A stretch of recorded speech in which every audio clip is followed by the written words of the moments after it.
Hello students, welcome to the second video of pyrometer. In the last video of pyrometer, we have seen how a pyrometer can measure temperature of a heated body from a distance. There is no need of a physical contact, and this is the case when the heated body is at a very high temperature. Today in this video we are going to see optical pyrometer. Optical pyrometer. The radiations emitted from hot body at high temperature fall in the visible region of electromagnetic spectrum. आप सबको पता ही है कि heated body से light भी निकलती है जिसको हम विजिबल स्पेक्ट्रम कहते हैं, और ये इलेक्ट्रोमैग्नेटिक स्पेक्ट्रम का एक पार्ट है. For the light of any colour specific wavelength in the visible region, the energy radiated by hot body is higher at high temperatures. इसका मतलब यह है कि किसी भी कलर की लाइट हो, यानी कि हर एक कलर की एक वेवलेंथ होती है. जैसे ऑरेंज लाइट की एक वेवलेंथ है, वाइट लाइट की एक वेवलेंथ हो गई, ऐसे हर एक कलर की एक वेवलेंथ है इन विजिबल रीजन. और जो एनर्जी रेडिएट हो रही है एक हॉट बॉडी से, वो ज़्यादा होगी अगर टेम्परेचर ज़्यादा होगा. So, for a given color, the intensity or brightness of the light indicates the energy of radiation. तो अगर एक कलर की लाइट की इंटेंसिटी या हम कह लें उसकी ब्राइटनेस ज़्यादा होगी तो इसका मतलब एनर्जी रेडिएटेड भी ज़्यादा होगी. Hence, if we measure the brightness of the light of a given color being emitted by a hot body or object, we can get an idea of the temperature of the object. इसका मतलब साफ है कि अगर एक heated body का temperature ज़्यादा होगा तो उससे जो जिस भी कलर की लाइट निकल रही है, एमिट हो रही है, उसकी ब्राइटनेस भी ज़्यादा होगी. और अगर हम ये ब्राइटनेस मेजर कर लें तो हमें आइडिया लग सकता है कि उस हॉट बॉडी का टेम्परेचर क्या होगा. This is in fact the principle of an optical pyrometer. Now have a look at the diagram which depicts disappearing filament type optical pyrometer. As you see, there is a enclosure on the right hand side. To the top right corner we have a hot body that is the source of radiation. From this hot body the radiations, that means the visible spectrum radiations, are coming, and these are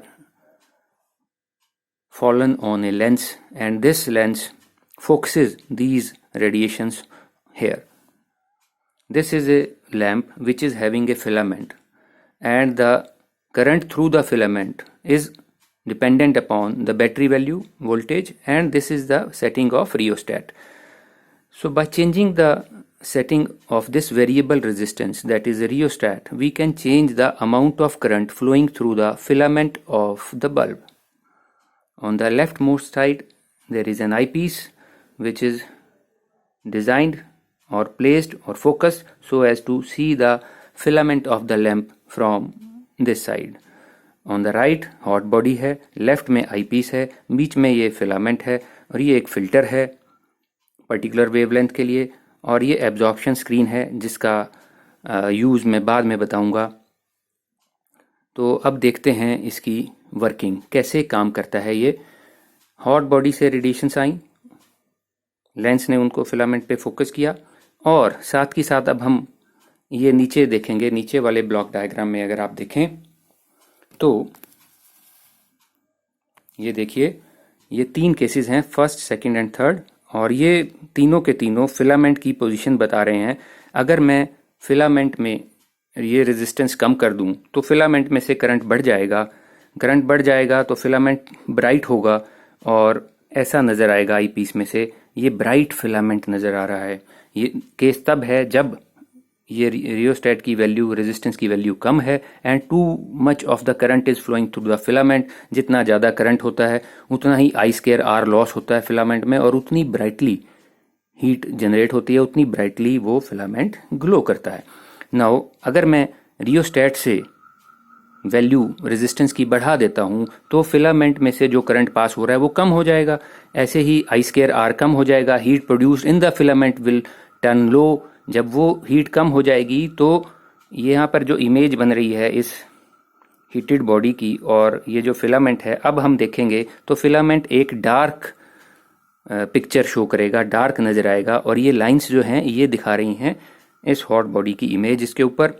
तो अब ये तो जब बहुत ज़्यादा current था और ये जब बहुत कम करंट था तब केस है, परंतु what is our objective? Our objective is to adjust the resistance from the rheostat so as to make the filament disappear as shown in figure number 3. हमने इस रियोस्टेट से रेजिस्टेंस तब तक चेंज करना है जब तक कि ये फिलामेंट आई पीस में डिसअपियर ना हो जाए। और डिसअपियर होने का मतलब ये है कि फिलामेंट की इंटेंसिटी और जो यहाँ से हॉट बॉडी से रेडिएशंस आ रहे हैं उन दोनों की इंटेंसिटी मैच हो जाए, then it seems that as if the filament has disappeared. हमें लगता है कि फिलामेंट डिसअपियर हो गया है क्योंकि फिलामेंट की इंटेंसिटी एट दैट मोमेंट और जो रेडिएशंस की इंटेंसिटी थी वो सेम हो गई। The filament is viewed through the eyepiece and filter.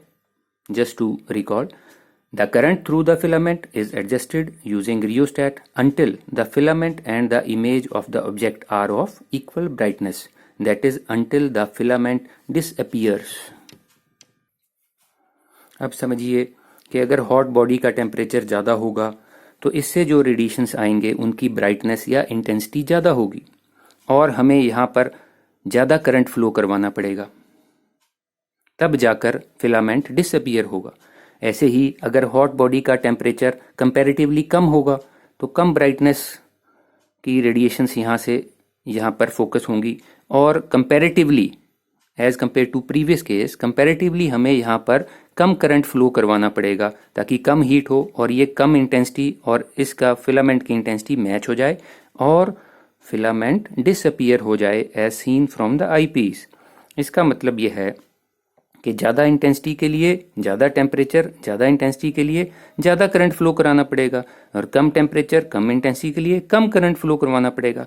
और यहाँ पर हमने एक permanent magnet moving coil instrument लगाया which is a current detector. तो ये करंट डिटेक्ट करके हमें आइडिया लग जाएगा कि जब ये कम करंट है so as to make filament disappear तो यहाँ पर भी हॉट बॉडी का टेम्परेचर कम है। अगर हमें ज़्यादा करंट फ्लो करवाना पड़ेगा तो इसका मतलब है कि यहाँ पर हॉट बॉडी का टेम्परेचर ज़्यादा है। That means the current reading of the current in the PMMC is nothing but a direct measure of intensity which is in turn dependent on the temperature of the hot body. इसका मतलब हम इस PMMC को directly calibrate कर सकते हैं to read the temperature of the distant object which is the hot body. Now the range of the temperature which can be measured using this optical pyrometer is 1400 degrees centigrade. This 1400 degrees centigrade is actually dependent upon the maximum temperature of the filament which can be handled by a bulb. However, it can be extended to up to 3000 degrees centigrade if we use an absorption screen after the lens. I will show you. So this is the absorption screen just after the lens. It will absorb certain intensity and then using this absorption screen we are capable of measuring temperature up to 3000 degree centigrade. Now the application part. This type of pyrometer is used in measurement of temperature of furnaces, molten metals and other hot bodies in industries. Thank you very much.